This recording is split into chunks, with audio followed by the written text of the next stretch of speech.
Hey everyone, and welcome to the channel. So today we get to take a look at the 2024 BMW X7 M60i. Huge shout out to Hendrick BMW Northlake for providing this SUV for me today. Definitely take a look at their website. That link is down in the description. This X7 is finished off in a black sapphire metallic with an MSRP of $121,000. Now, powering the M60i is the 4-liter twin-turbo V8 that's paired to the 8-speed automatic transmission, pumping out 523 horsepower, 553 pound-feet of torque. That power is sent through the xDrive all-wheel drive system, propelling this 5,900-pound SUV from 0 to 60 in 4.5 seconds. Top speed is 155. This also has a fuel capacity of 21.9 gallons. You'll expect to see around 16 miles per gallon in the city, 21 out on the highway. This also has a wheelbase of 122.2 inches. Its overall length is 203.6. It has a width of 78.7 and a height of 72.2 inches. As we move on to the exterior styling now for this 24 X7, let's start off with the unique headlight design. This was introduced on the X7 for the 23-year model, and of course has been carried over, where this has the LED DRLs and turn signals in the upper housing, headlights and high beams are in the lower section. I think it gives it a really cool, sleek appearance. And for this M60i, this has the matte black grille, massive kidney design to it, integrated forward-facing camera, and it even has the grille shutters. So those will open just to provide even more cooling and some better aerodynamics.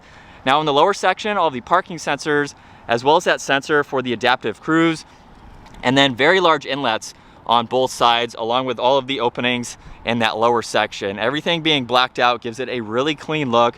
BMW badge, of course, is up top, and then there's some nice indentions that are on both sides of the hood.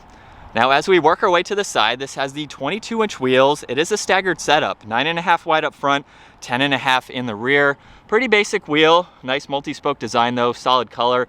This has the M Sport brakes finished off in black as well. And then the power folding side mirrors are black. They have the camera system and the turn signal. Roof racks, full panoramic sunroof up top, more black trim for the windows there. So you can see the theme going on, and very crisp lines that run down the side. There's one that goes just underneath the door handles, splits off in a wide there, going to that rear fender flare. And then the side skirts have some great indentions. There's also a functional trim piece just behind that tire. That cutout is in that lower side skirt there, which is nice to see. And in back, this has the body colored spoiler, integrated third brake light. Wiper blade is mounted in the lower section. There's the backup camera, LED taillights, which have a nice dark housing to them.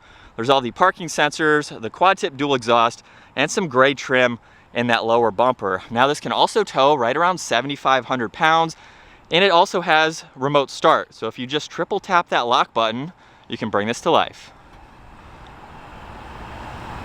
And there's no exhaust note at the moment. You will hear that once I start it up for real and rev it up. You can also triple tap that button to shut it off as needed. So not very loud in that setting. Now you can use the key fob to open up the split tailgate or do as I just did, but you do have to go in and do this lower one. So you do have to push on that if you would like to open that up.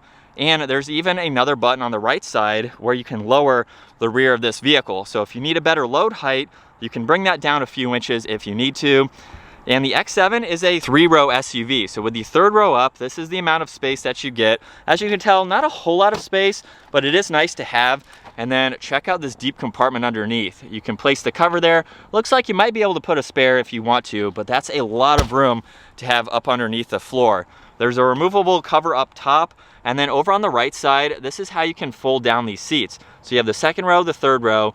You have max for storage and max for people. And now the second row won't actually fold completely flat, but it will move forwards towards the driver's seat to give you that much more space. Now with the split style for the tailgate, you can use the lower button to close that individually, or just push on one button and it will fold both of them at the same time. So that makes it very convenient for that style.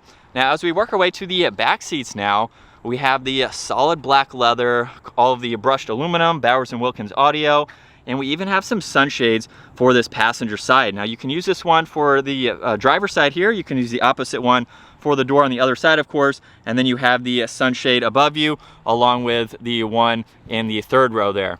So really nice to have those controls, window control, of course, too, and that release handle. M is also down on the door sill. And then take a look at these leather seats. They are automatic. All the adjustments are down on the side. Let's work our way to the second row though, or the third row. All you have to do is push this backrest forwards and the seat will move its way forwards to allow you better access. Now also in back, if we look over here, you actually have some more controls for that third row. So you can use those to further fold these down if you need to. So you don't just have to do it from the back. Now in the third row, armrest, cup holder, even ambient lighting. We have climate adjustments. These are even heated seats too with their own climates here. So you have fan speed, where you like the air to go. Very impressive to see. We have that sunshade as well, even some dome lights. And at 5'10", honestly, I could be comfortable in the back. My head is just up against the headliner. And so if you need a 3-row vehicle, you need adults to be in the back. If I had to be back here, honestly, I could go around farther than just in town. Definitely very nice for 2 people. And then you can easily hop out, put that seat in its upright position, and then from there, it will slowly work its way back to where it was set. So very convenient to have that. As it's doing that, I'm gonna hop into it where I have plenty of room. Seats are still moving. Front seat is going to its back position too. But behind that front seat, there's also an area where you can place attachments for tablets. You can charge them too, which is nice for both of your middle seat passengers. There's some brush trim, storage pockets behind both front seats. These are heated, of course, with all those adjustments. There's cup holders down below, along with some more auxiliaries. And we have the captain's chairs for the second row. Super comfortable. You can get another look at that Alcantara headliner. But it's very nice. It even has an adjustable armrest. So you can move that forwards and backwards, and then of course, get it out of the way if you need to, and then lock it into place just like that. So very nice to be. You do have a little bit of space if you wanted to enter and exit through here. It's pretty tight with the armrests up, but nonetheless, you have a lot of space for your second row. Now, as we work our way to the front seats now, door panels just like the rear. However, there's the memory seating adjustments. You have the massaging functions. You can actually adjust the passenger front seat just by pushing on that button, and then you can use the controls down on the side to operate that seat. And there's also some rear seating controls you can do for that passenger side. Now there's carbon fiber, brushed aluminum, all of the window adjustments, and some sunshade controls too. A lot of storage in that lower section. And then a beautiful front seat, of course, with the rest of those controls. Now, being the M60i, this has the M steering wheel, finished off in leather with all the BMW colors stitched on it. On this left side, all of the cruise control settings. Right side, there's volume and tuning, and a few more for that gauge cluster. This also has brushed aluminum paddle shifters, and let's fire this up now so you can hear that exhaust.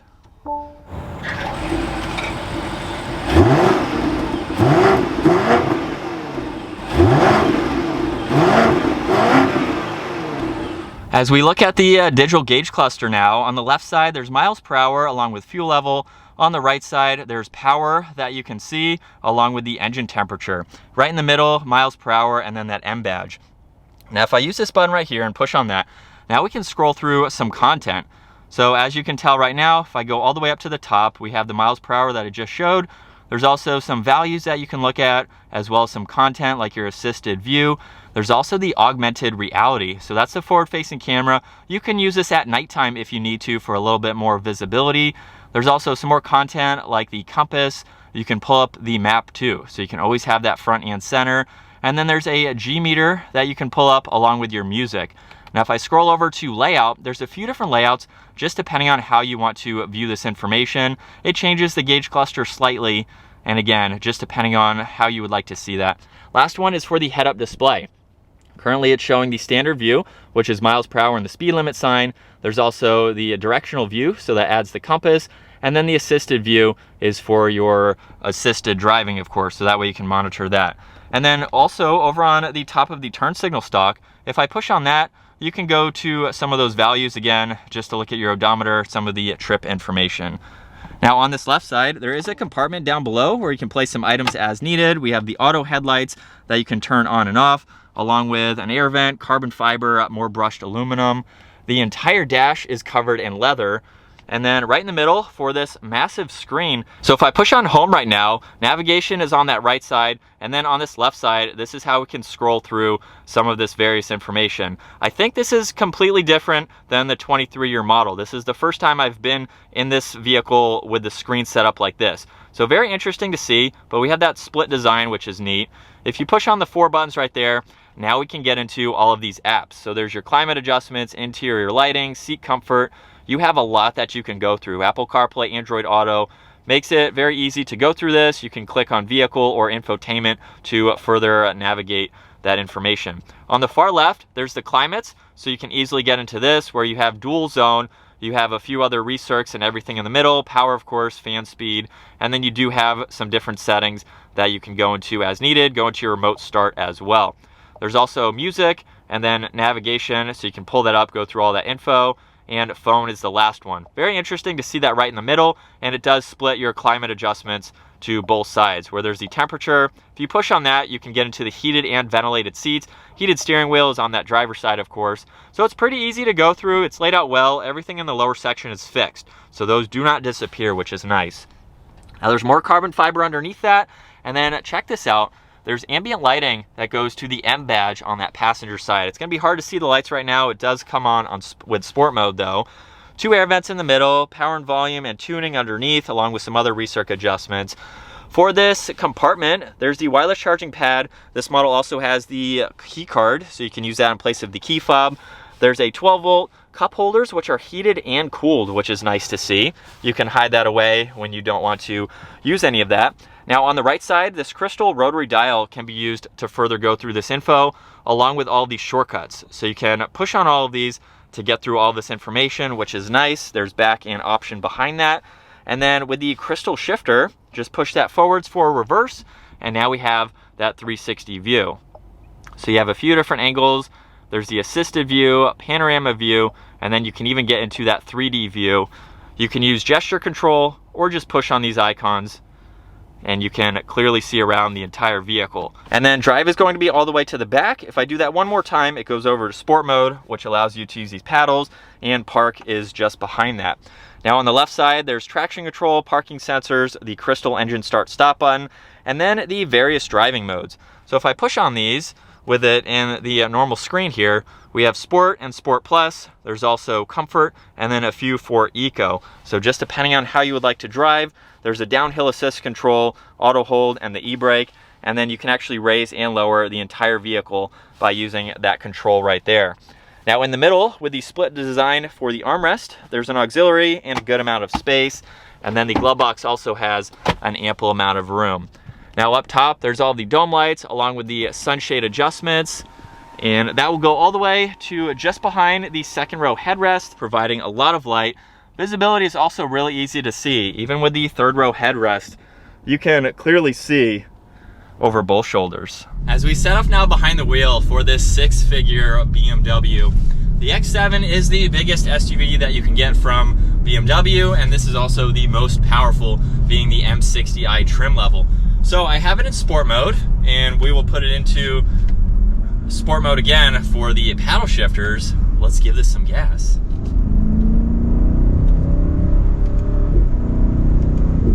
And it sounds pretty good. There's a few pops in that exhaust. It's not crazy loud, so I do wish that it was louder, being the M60, but it has a nice healthy tone to it. From that twin turbo V8, you think it would be louder, but I'm sure an aftermarket exhaust could really open this up. As far as turns go, you know, this is almost 6,000 pounds, but it handled that well. And that's what I love about BMW. Even in their SUVs, they can bring some of those handling and performance characteristics.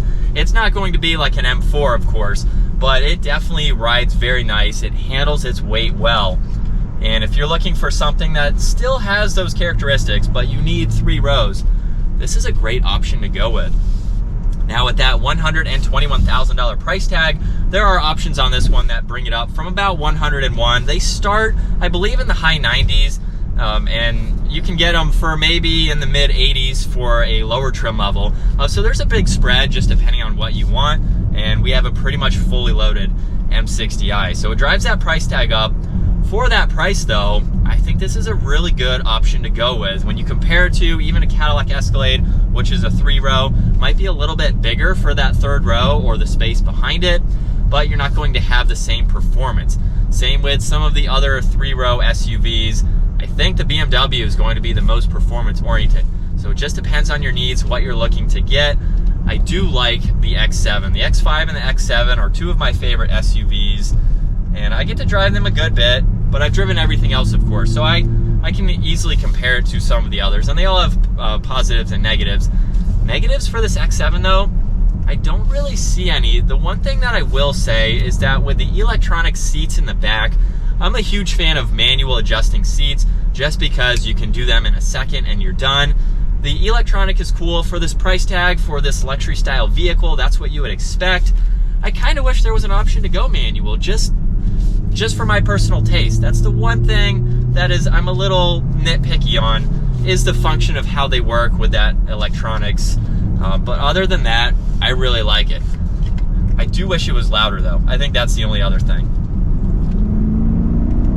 But as far as driving it with that adaptive suspension, it's so smooth, it's so comfortable, it's well refined as you would expect a BMW to be.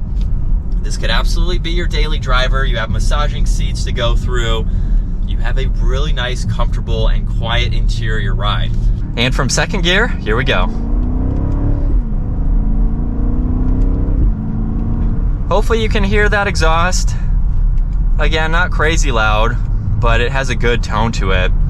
Now for the driving experience for this 24 X7, like I've already covered, it is so nice to drive. It's so comfortable. I love the support of these seats. You can get them in a good spot. We also have a lot of controls to go through, but it's not complicated. It's very easy to use the info that is available, and that's another thing that I like with these BMWs. You have what looks to be a fancy screen without all that extra fancy info that you don't necessarily want. For me, I like the look of it and I like the simplicity, but you still get some good information that you can easily go through. So it's a good blend of everything. And for 120 grand, this is what you would expect. We have all of the bells and whistles for this sporty SUV. And as far as turning radius goes, it's a big vehicle. So, you know, parking lot situations, things like that, we dipped a little bit there. It's not all that bad. It's a little bit shorter than some other full-size 3 rows. I think just with that space that's behind the 3rd row. So it is a little bit smaller, not significantly, but it feels like it has a smaller footprint. It's not very large from the driver's seat, so I can see the back end of it very well through all my mirrors and everything. I will say, I think maybe one other downside to this is that there's no digital camera in the rear view.